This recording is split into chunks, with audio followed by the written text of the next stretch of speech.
Did you know that Pompey the Great was able to eliminate the Cilician pirates in less than a year, and that he was more famous than Julius Caesar himself in his time?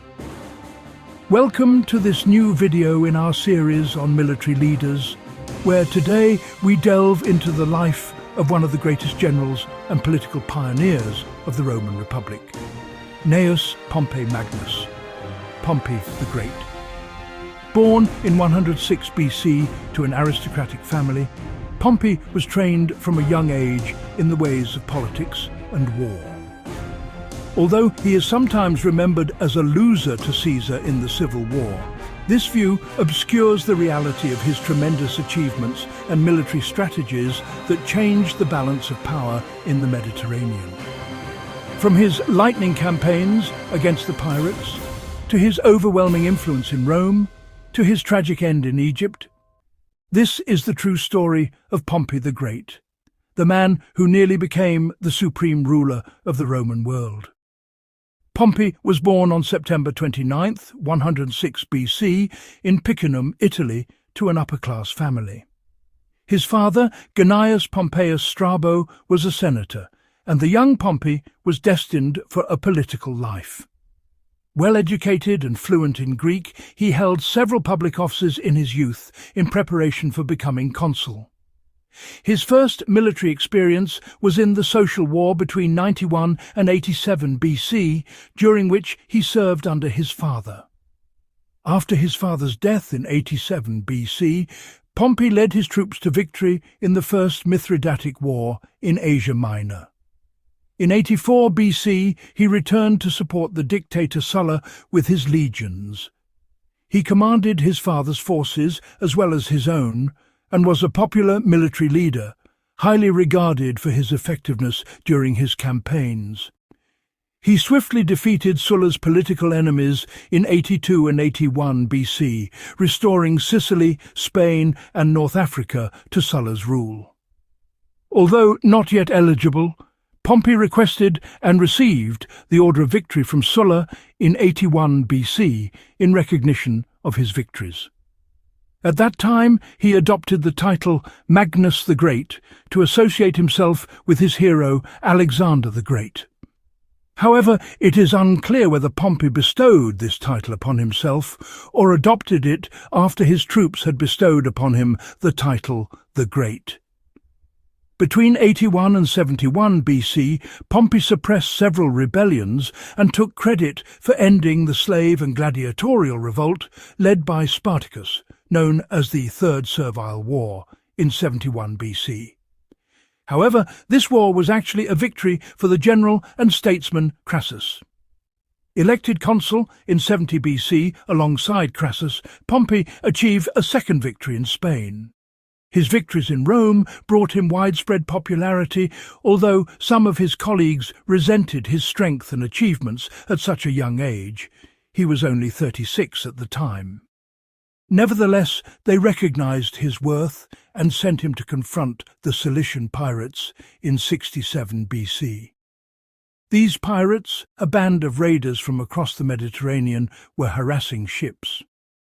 Roman merchants had been raiding them for years, and they grew so bold that they even raided the coastal city of Ostia, just outside Rome itself. Attempts to suppress them failed, but Pompey divided the Mediterranean into 13 districts, each with its own fleet and commander. After defeating the pirates in each region, he began interrogating the crews about each other's movements, hidden coves and hideouts, and by 66 BC he had. He defeated them all and resettled many in the province of Cilicia Campistris, where they became farmers. Mithridates VI of Pontus and Tigranes the Great of Armenia, who had been allies in the Third Mithridatic War with Rome, were serving as pirates. After subduing them, Pompey led his forces against Mithridates and defeated him in 63 BC after annexing Syria. After defeating Tigranes, he occupied Armenia. Following the fall of the Seleucid Empire in 63 BC, Pompey annexed more territory to the Roman Empire. When he returned to Rome in 61 BC, his third victory, the greatest ever in Rome, was celebrated for 2 days, and he was more popular than ever. While Pompey was doing all this, the young nobleman Julius Caesar was establishing himself as a political and military figure. Caesar had originally planned to become a priest, but Sulla's policies redirected him toward a military and political life. Caesar was governor of the province of Spain. Upon his return to Rome in 60 BC, he joined forces with Pompey and Crassus in what modern historians call the First Triumvirate, an alliance of the 3 most powerful political figures in Rome. This alliance was formed to maintain their power in the face of Senate legislation that sought to limit their authority. Pompey signed certain treaties to consolidate his power in the east and promised land to veterans in exchange for their service, but the Senate refused to ratify the treaties and rejected the land agreements. Crassus was Rome's wealthiest man, Pompey its greatest general, and Caesar, the youngest, a popular military leader and political figure, acted as an intermediary between the other two. After being elected consul in 59 BC, Caesar helped ratify Pompey's treaties and the land agreements. Pompey married Caesar's daughter Julia, and Caesar left for Gaul in 58 BC. The Roman Senate opposed the tripartite government for obvious reasons, with the senator and writer Cicero being its fiercest critic, but they could do little about it. When elections were held again in 56 BC, Crassus and Pompey were elected consuls with Caesar's support. Once in office, they enacted laws expanding their powers. In 54 BC, Caesar returned to Gaul, and Crassus, envious of his colleagues' military successes, led his forces against the Parthians. Crassus was assassinated in 53 BC. With the departure of the third member of the tripartite government and Caesar's increasing victories in Gaul, the rivalry between Caesar and Pompey intensified, exacerbated by Julia's death in childbirth. In 52 BC, Pompey began enacting laws against Caesar, retroactively accusing him of violence committed during his consulship in 59 BC. Caesar resisted with bribes and various forms of pressure, even while still in Gaul, and Pompey responded in kind. In 49 BC, Caesar crossed the Rubicon into Italy and marched on Rome, igniting a civil war with Pompey. Pompey had the full support of the Senate, and, theoretically, possessed greater resources than Caesar. But unlike during the Triumvirate, he required Senate approval for every proposal or initiative.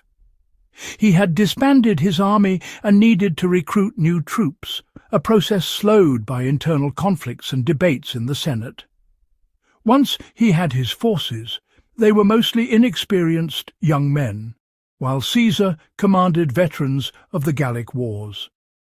Therefore, Caesar was quicker to act than Pompey, and had a better, albeit smaller, army that was more adaptable to new situations, while Pompey struggled to outmaneuver him in strategy and warfare.